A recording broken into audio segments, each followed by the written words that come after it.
ka shiju ëmbëlsirën e imanit, ai që vërtet është i kënaqur me Zotin e vet, është i kënaqur gjithashtu me fenë e tij, me islamin që e ka fe dhe është i kënaqur me pejgamberin sallallahu alaihi wasallam.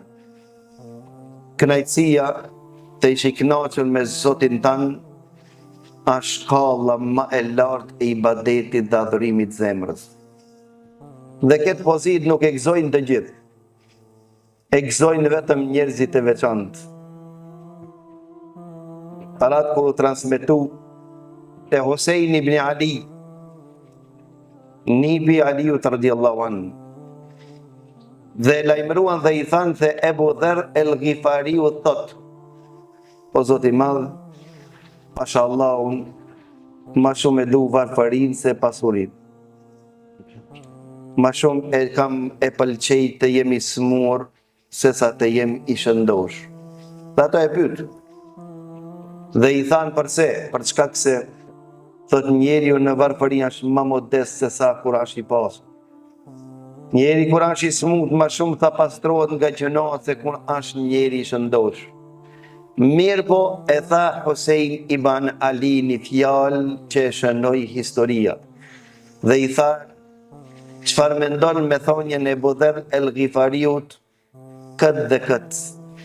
Tha Husein ibn Ali, që i ka thonë Zejnul Abidin, i bukuri i ibadetxhive, tha këtë e ka thonë Ebu Dher el Ghifariu, Allahu më shiroft, dos dhe shok i pejgamberit Allahu.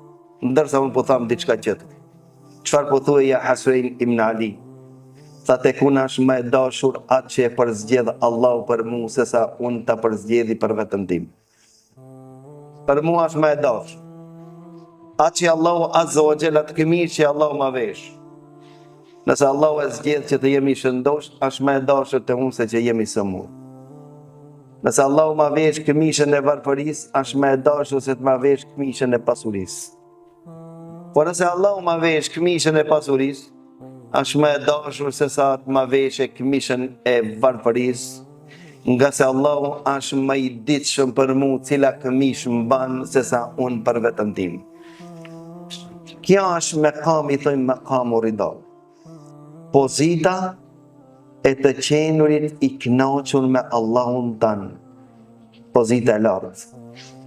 Për këtë arsye kanë thonë, se ata të cilët janë të kënaqur me Allahun e tyre, ata s'kan has në këtë dunjo. Has me lëk me kërkan nuk kanë. E dini përse? Për çka se ajo që ja nis të ti, nësa që jo që s'ka kush e loj. Po ajo që a drejtu të ti dhe nuk ka që jo që s'ki e mundësi ti me ka. Për atë Sulejman ibn Abdul Meliki, kur e takoj hoxhën Ebu Hazim, e i tabiinëve që i takoj sahabët, tha, ke nevoj për diçka, tha, nevojët e të mija ja kam paraqit Zotit tim. Ati që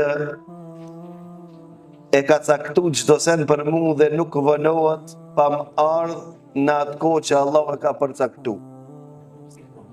Dhe nikur përpiq në natë e ditë, mbaj lloj hile që ta marr atë ta shkoqiti atë që Allah ma ka përcaktu, s'ka mundësi me shkoqit nëse Allah se ka përcaktu. Për mu, par koha e përcaktimi që Allah ta ka caktu. E dita tha e parë se kjo dunjo ishte në di pozicione. E para, ajo që është e imja, s'po ta mirë ke kërkush. Ajo që është e uja, s'po ja mirë ke kërkush. Pra ajo që është e imja për dikan është e huja që sën ma merë, si kur unë s'muj me amor atin. Dhe dyta nga ato tha atë që është e imja, ose unë e gëzoj deri se jemi gjallë, ose unë e vdes dhe se në gëzoj atë. Pse mu përgohës? Pse mu s'me kjenë razi me atë të cilën Allahu Azza wa Jell e ka përcaktu për ty? Për atë pozita Ibn Taymija thot, dine vlezër, se pozita me qeni knoqën me Allahun ta është dy lloj. Dhe këtu a rahmeti Allahut Azza wa Jell. Dhe këtë kur e kam lexu, e kam kuptu se sa Allahu Azza wa Jall është i mëshirshëm ndaj nesh. E para, tha me qenë i kënaqur me Allahun tanë, që është obligim farz shtile Islamit. Për unë Zot mos më kanë i kënaqur tha me këtë pjesë tha del pi Islamit. Atëra, na duhem t'i hapmi vesh të zemrës ta ndëgjojmë mirë. Dhe Ibn Taymija i sjell dia jetën Kur'an që e figurojnë dhe përfaqësojnë këtë lloj të kënaqësisë me qenë i kënaqur me Zotin tanë. E para, thot Allahu Azza wa Jall fala wa rabbika la yu'minun. Pasha Zotin tanë nuk kanë besu. Kush janë ata që s'kan besu? Fala wa rabbika la yu'minun hatta yuhakkimuka fima shajara bainahum. Thot nuk kanë besu edhe ata të cilët kanë pretendu imanin në shariatin e Allahut nuk janë musliman përderisa çdo çështje të madhe dhe të vogël s'të morin gjikaç ti Muhammed sallallahu alaihi wasallam. Çështjet e gjunas, çështjet e përditshme, çështjet e raportet me gratë, çështjet e raportet me shoqërinë, çështjet e raportet ti dhe mallin tan, nëse nuk gjikosh te pejgamberi jot, nuk e përzjedh që të gjikosh e ke halal apo e ke haram, e ke të lejuar apo të ndaluar. Kjo është betoni themeli fesë.